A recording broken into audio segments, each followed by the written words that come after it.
Salut à tous, c'est Toto, je vous en ai bien en tout cas, moi ça va bien les gars aujourd'hui. Nouvelle vidéo, une vidéo débrief bien évidemment. C'était sûr que j'allais le faire, du classiqueur. Avec cette victoire du Bayern, 3 buts à 2 face à Dortmund, un match assez effervescent. On a eu énormément d'occasions, surtout de la part du Bayern. C'était un beau match, toujours avec Lindunam Park toujours en feu, avec des supporters de Dortmund, un mur jaune absolument stratosphérique. Franchement, Dortmund, ça met toujours une vraie ambiance là-bas. C'est vraiment cool de jouer Dortmund. Franchement, bon, bah, c'est cool de jouer Dortmund, mais bon, c'est un peu notre seul concurrent cette saison, en tout cas, en Bundesliga. Fallait prendre les 3 points pour les devancer bien comme il faut. C'est chose faite. On a 11 points d'avance sur Dortmund. Dortmund qui a 52 points. On est à 63, donc ce qui nous permet de nous rapprocher du titre.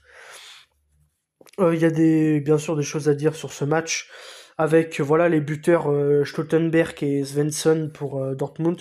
Et côté du Bayern, on a un doublé d'Harry Kane et un but de Kimmich. Donc finalement, donc là, on va voir que sur la composition d'équipe, Vincent Kompany qui repart toujours avec le fameux 4-2-3-1 original, avec toujours ce triangle Luis Diaz, Harry Kane et Olysée qui fonctionne toujours aussi bien. Moussiala sur le banc pour ce match, il a décidé de mettre Niabri à la place, qui d'ailleurs a fait, je trouve, un bon match, avec de la percussion, de la vitesse, une passe D pour Kane sur le premier but, avec la remise de Niabri pour Kane, et Kane qui ajuste parfaitement Kobel pour l'égalisation. Ensuite, on a, voilà, Olysée a fait beaucoup de différences sur son côté droit, avec notamment, il a mis à mal la défense de Dortmund. Pareil pour Diaz, même si Diaz, c'est un match un peu plus compliqué, voilà, mais ça n'empêche rien que nous a fait une Diaz, en fait, tout simplement, avec des percussions, il percute sur son côté gauche à chaque fois, il est vif, il est rapide, et c'est vraiment le maillon fort, l'un des maillons forts de cette attaque, le pilier tout simplement, celui qui apporte du danger, voilà. Donc comme d'habitude, même fonction pour Luis Diaz depuis son arrivée au Bayern cet été. Harry Kane, double buteur comme d'hab, hein, voilà. Donc Kane, ça commence à devenir un petit classique, hein. Toujours il met son but, plus un petit péno, donc ça fait plaisir. Un péno bien frappé, Kebel a failli l'arrêter, mais finalement ça passe sous la barre. Après, Kimmich a fait un très bon match. Hormis son but, il a fait un très bon match avec des récupérations, du jeu vers l'avant. Il y a eu une très belle entente entre lui et Michael Olise. Donc c'est vraiment une bonne performance de l'Allemand. Par contre, on peut pas en dire autant de Pavlovic, puisque Pavlovic, malheureusement, il s'est énormément fait manger par Bayer, et notamment, on va voir le milieu de terrain de Dortmund, à savoir Couto et Sabitzer ont fait un petit peu la misère à Pavlovic.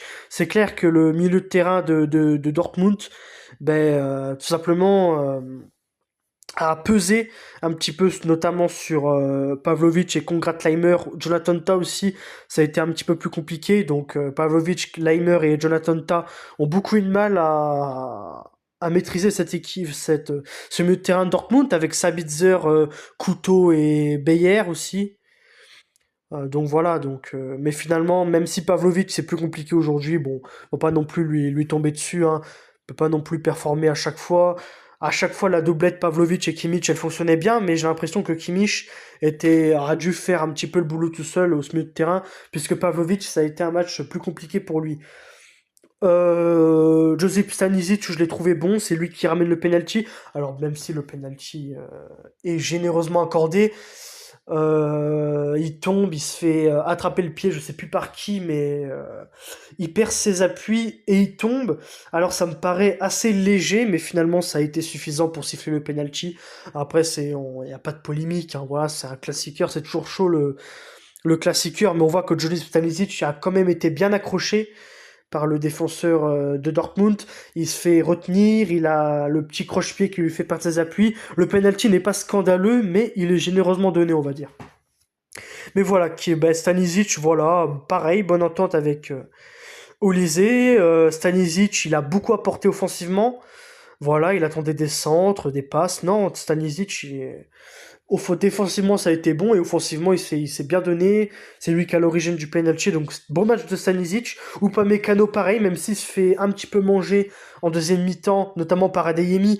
Adeyemi, qui est un joueur très rapide. Bon, Adeyemi, c'est quand même un gros client pour Upamecano. Upamecano, il est assez lent, mais quand même, sa puissance, son imposition, a fait quand même qu'il a pu faire quelques interventions qu'on fait du bien.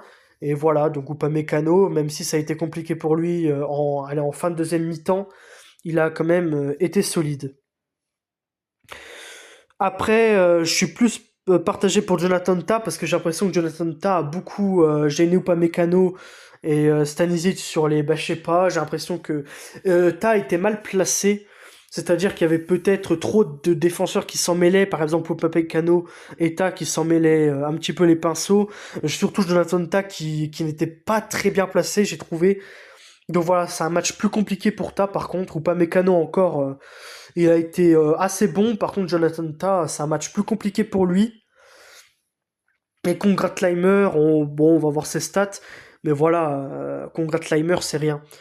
Et d'ailleurs, je l'ai trouvé assez transparent finalement en attaque. Malheureusement, il a pas pu se valoriser en attaque. Je sais pas pourquoi. Peut-être que ce trio Emre Can, Couto, Sabitzer et Beyer a fait que Leimer se retrouvait en difficulté, mais je l'ai pas beaucoup vu aider offensivement, contrairement à Josip Stanisic. Donc c'est ça qui est dommage, il est plus resté dans un registre un peu plus défensif. Bon, on peut pas lui en vouloir, hein, mais voilà, j'attendais plus que Congrats-Leimer, il aide par exemple Luis Diaz et Serge Gnabry pour attaquer, par exemple prendre le ballon, courir, faire des petites accélérations pour resserver par exemple au milieu de terrain Pavlovic ou Kimmich, ou alors même faire des centres, apporter quelquefois du danger. Donc voilà, peut-être que Congrats-Leimer a peut-être manqué un peu de lucidité en attaque, mais sinon, voilà. C'est pas non plus un match catastrophique pour Leimer, mais j'attends peut-être un tout petit peu plus de ce joueur-là qui peut se montrer très bon avec le Bayern. Mais voilà, donc sinon, ben voilà, l'attaque a fait un bon match, le milieu aussi, sauf Pavlovic. La défense a été bonne, mis à part Jonathan Tah et un tout petit peu Leimer, mais c'est pas le flop. En fait, le flop, c'est... désolé, mais Urbig. Que dire de ce gardien? Tout simplement, il a pas le niveau. Enfin, je sais pas si on peut compter sur lui pour jouer un potentiel quart de finale contre Manchester City, parce que là, je le vois mal arrêter les tirs de Haaland, les tirs de Cherki, les tirs de Reilly. Voilà, donc ça commence un petit peu. C'est pas le gardien idéal. Mais bon, va falloir faire avec lui jusqu'au retour de Manuel Neuer, et j'espère de tout cœur que Manuel Neuer reviendra pour la Ligue des Champions, et même face à l'Atalanta. J'aimerais bien que Neuer revienne parce que je suis pas rassuré avec Urbik. Zéro parade. D'ailleurs, Dortmund a fait que.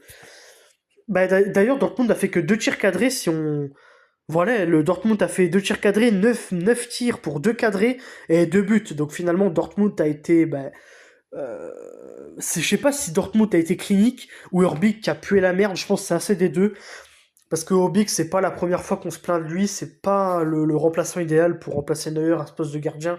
Et c'est terrifiant de se dire que Neuer à 38 ans, presque 39, soit plus fort que Urbik, qui a quoi, une vingtaine d'années, 25 ans peut-être. Je sais pas il a quel âge, mais il doit être plus jeune déjà, peut-être 10 ans. Il y a peut-être 10 ans d'écart, voire plus entre Neuer et lui. Donc voilà, Urbik, ça craint clairement. À la base, ce débrief-là, enfin, j'étais censé l'incendier Urbik. Mais avec du recul, déjà sur le but de Schlotterbeck, il peut rien faire. Mais par contre, le but de Swanson, il est très beau d'ailleurs, reprise de Swanson, magnifique. Voilà, bon, les deux buts, bon, même s'il peut pas faire grand chose, au moins essayer de. Je sais pas. En fait, quand je regarde les deux buts, c'est vrai qu'ils sont très difficiles à arrêter, mais en même temps, quand je regarde les autres matchs de Urbik, c'est. En fait, Urbik, c'est tellement irrégulier. Il peut faire un bon match comme il peut faire un très mauvais match, et là, il a pas fait un bon match, mais même, je trouve que c'est sur relance. Ses relances, elles étaient un peu calamiteuses. Même sur ses relances, ça n'a pas été bon. Donc finalement, mauvais match de Urbig, même si dans tous les cas, les deux buts, il pouvait quasiment rien faire. Au moins les relances, il pouvait au moins assurer ça, mais il l'a pas pleinement fait. Donc on peut, voilà. Donc quand même, c'est Urbig pour moi, c'est le plus gros flop de ce match, même si c'est malgré lui, quoi, malgré lui. Mais en tout cas, ce gardien me rassure pas des masses, hein, pour être honnête. Voilà, donc j'ai fait tous les joueurs. Donc les buts, on est but d'Harry Kane sur une remise de Gnabry. Ensuite, penalty pour Harry Kane. Et le but de Kimmich en fin de match. Ça part sur un gros travail d'Olysée.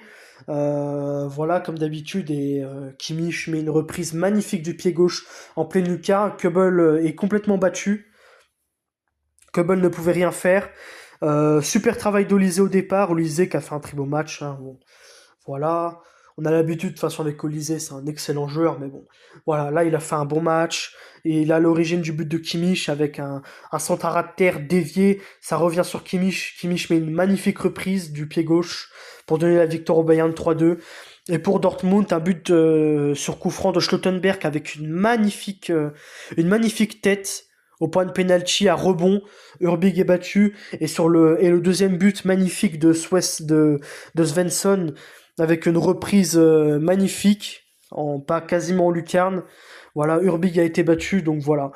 C'était un très beau classiqueur, et là on voit les stades. Bon, ben voilà, domination du Bayern. 14 tirs à 9, 6 tirs cadrés à 2, 64% de position pour le Bayern, 36 pour Dortmund. Moins de fautes pour le Bayern, plus de possession de passe. Voilà, donc le Bayern en fait a été plus dangereux que Dortmund.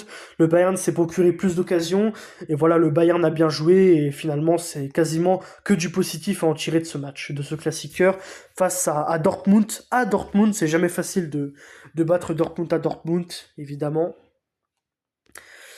Et donc voilà, finalement, défensivement, donc Dortmund a plus eu à faire que le Bayern, puisque Dortmund a plus subi quand même. Donc Dortmund a dû faire plus d'interceptions, plus de dégagements, donc c'est normal. Kobel a dû plus se mettre en valeur que Urbig. Voilà, donc. Et voilà, donc voilà pour les stats, les gars. Donc en attaque, c'est le Bayern qui a largement dominé. En défense, on peut dire que défensivement, Dortmund a été très bon, hein. Dortmund a été très bon, normalement, avec voilà, Hunton, Schlottenberg et Emre Can. C'est une très belle défense de Dortmund. Ils ont vraiment bien joué en défense, Dortmund. Ils ont peut-être manqué de lucidité en attaque, mais en défense, ils se sont bien battus.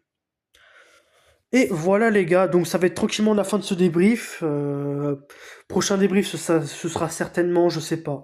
Soit je ferai le débrief directement d'Atalanta Bayern, ou alors j'attends un peu. On verra les matchs que je ferai, mais en tout cas d'ici là les gars, bah ça fait plaisir, hein. On n'oublie pas le petit like, ça fait toujours plaisir.